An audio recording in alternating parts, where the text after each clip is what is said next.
नमस्कार, सुप्रभात। उम्मीद करती हूँ कि सभी अपने अपने घरों पर स्वस्थ हैं और खूब मन लगाकर पढ़ रहे हैं। तो चलिए आज की इस वीडियो में हम अपना नया विषय करने जा रहे हैं अविकारी शब्द। तो चलिए देखते हैं अविकारी शब्द क्या होते हैं, कितने होते हैं। तो ध्यान से देखिए इस वीडियो को ताकि आपको अच्छी प्रकार से समझ में आ जाए।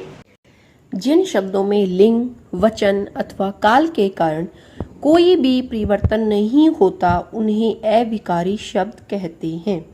जैसे मैं कहूँ कि लड़का तेज दौड़ रहा है और उसके बाद कहूँ कि लड़की तेज दौड़ रही है, लड़के तेज दौड़ रहे हैं, लड़कियां तेज दौड़ रही हैं। तो इनमें एक शब्द ऐसा है जो न तो लिंग के कारण उसमें कोई परिवर्तन हुआ, न ही वचन के कारण परिवर्तन हुआ। वह कौन सा शब्द था? वह है तेज। तो बेटा जो हमारा तेज है वह हो गया अविकारी शब्द। तो ऐसे शब्द जिनमें लिंग, वचन, काल के कारण कोई भी परिवर्तन नहीं होता वे हमारे अविकारी शब्द होते हैं। उसके बाद आते हैं अविकारी शब्द के भेद। तो मुख्य रूप से अविकारी शब्द के 4 भेद होते हैं: क्रिया विशेषण, संबंध बोधक, समुच्चय बोधक, विस्मयादि बोधक। और एक 5वां अन्य भेद जो है वह हमारा माना जाता है निपात। तो चलिए सबसे पहले हम देखते हैं क्रिया विशेषण। क्रिया विशेषण क्या होते हैं? क्रिया विशेषण होता है बेटा ऐसे शब्द जो क्रिया की विशेषता बताएं। कोई कार्य हो रहा है लेकिन किस समय हो रहा है। अगर समय के बारे में बताता है तो कालवाचक। जैसे मैं कहूं कि मैं सुबह पढ़ती हूँ, तो बेटा मैं सुबह पढ़ती हूँ, इसमें पढ़ना जो है हमारी क्रिया हो गई, लेकिन कब पढ़ती हूँ? सुबह। तो समय बता दिया, तो ये हो गया कालवाचक क्रिया विशेषण। उसके बाद कोई कार्य हो रहा है, किस स्थान पर हो रहा है?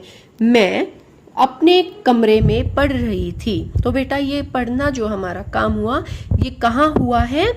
ये कमरे में हुआ है। तो बेटा स्थान की विशेषता बताई है, ये हो गया हमारा स्थानवाचक क्रिया विशेषण। उसके बाद तीसरा आता है परिमाणवाचक क्रिया विशेषण, यानी कोई कार्य हुआ लेकिन कितनी मात्रा में हुआ। मैंने थोड़ा ही खाया, तो खाया जरूर लेकिन कितना खाया? थोड़ा ही खाया। तो ये हो गया परिमाणवाचक क्रिया विशेषण। उसके बाद चौथा आता है हमारा रीतिवाचक क्रिया विशेषण, यानी कोई कार्य हुआ लेकिन किस प्रकार से हुआ, किस ढंग से हुआ। मैं तेज दौड़ी, मैं दौड़ी जरूर लेकिन किस ढंग से दौड़ी? तेज दौड़ी। तो ये हमारा हो गया रीतिवाचक क्रिया विशेषण। उसके बाद जो अविकारी शब्द का दूसरा भेद है वह है संबंध बोधक। जो शब्द संज्ञा या सर्वनाम के बाद लगकर उनका संबंध वाक्य के दूसरे शब्दों के साथ जोड़ देते हैं वे कहलाते हैं संबंध बोधक। जैसे के आगे, के बाद, के पीछे। अब मैं कहूं पुस्तक मेज के ऊपर है, तो बेटा पुस्तक है और मेज है, दोनों संज्ञा शब्द हैं, लेकिन वाक्य में इनका संबंध किसने जोड़ा है? के ऊपर ने। तो के ऊपर हमारा हो गया संबंध बोधक।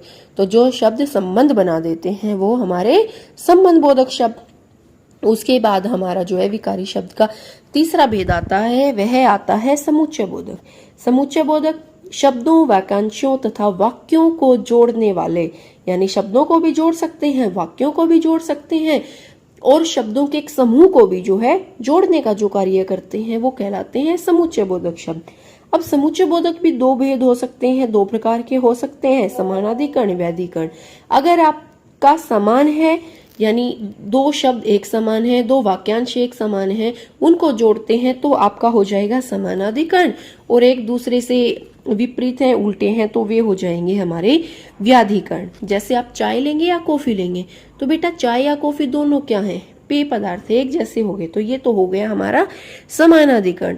और व्याधिकरण मैं कहूं कि आप पढ़ते तो पास हो जाते, पढ़ते तो पास हो जाते, तो ये आपका एक समान नहीं है, इसमें हो जाएगा आपका व्याधिकरण। इसमें क्या होगा?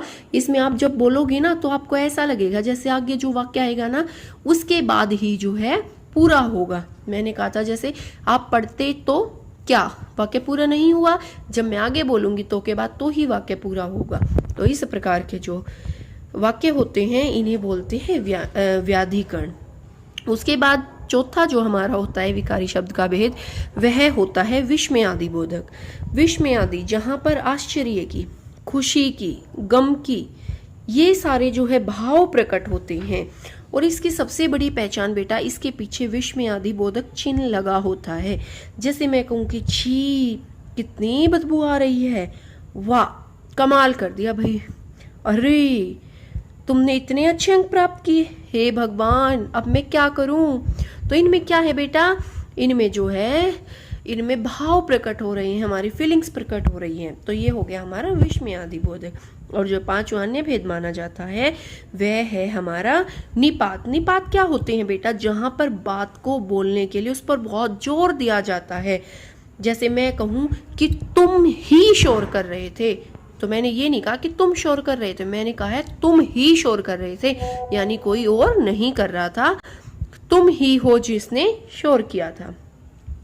मेरे साथ अभी बाजार चलो, तो मेरे साथ आज कल परसों बाजार नहीं जाना, मेरे साथ अभी बाजार चलो। तो बेटा अभी, भी, ही, केवल, मात्र ये होते हैं बेटा हमारे निपात शब्द। ठीक है, तो ये हमारे जो थे अविकारी शब्द थे। तो उम्मीद करती हूँ बेटा सबको समझ में आ गया होगा। तो एक बार पुस्तक निकाल कर भी आप इसको पढ़ेंगे ध्यान से, ताकि और भी अच्छी प्रकार से आपको समझ में आ जाए। अगले नए विषय के साथ फिर से मिलेंगे, तब तक ऐसे ही खूब मन लगाकर पढ़ते रहिए।